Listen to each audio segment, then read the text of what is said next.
বৃহস্পতিবার বিমানের ফ্লাইটে দেশে ফিরেছেন বিএনপির ভারপ্রাপ্ত চেয়ারম্যান তারেক রহমান। শাহজালাল বিমানবন্দরে ফ্লাইটটি পৌঁছাবে বেলা 11:55 সেখানকার সংবর্ধনা অনুষ্ঠান চলবে 12:15 পর্যন্ত।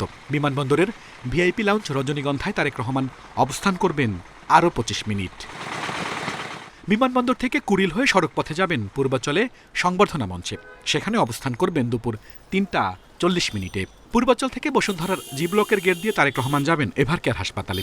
বিকেল 4:10 থেকে 1 ঘণ্টা থাকবেন চিকিৎসাধীন মায়ের পাশে।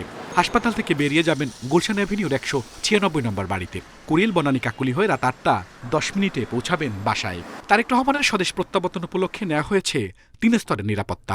লাল জোনে থাকবে সিএসএফ ও বিজিবি, হলুদ জোনে র্যাব, পুলিশ ও আনসার, আর সাদা জোনে থাকবে বিশেষ বাহিনী। নিরাপত্তার স্বার্থে বুধবার সন্ধ্যা 6টা থেকে বৃহস্পতিবার সন্ধ্যা 6টা পর্যন্ত শাহজালাল বিমানবন্দরে দর্শনার্থী প্রবেশ নিষিদ্ধ।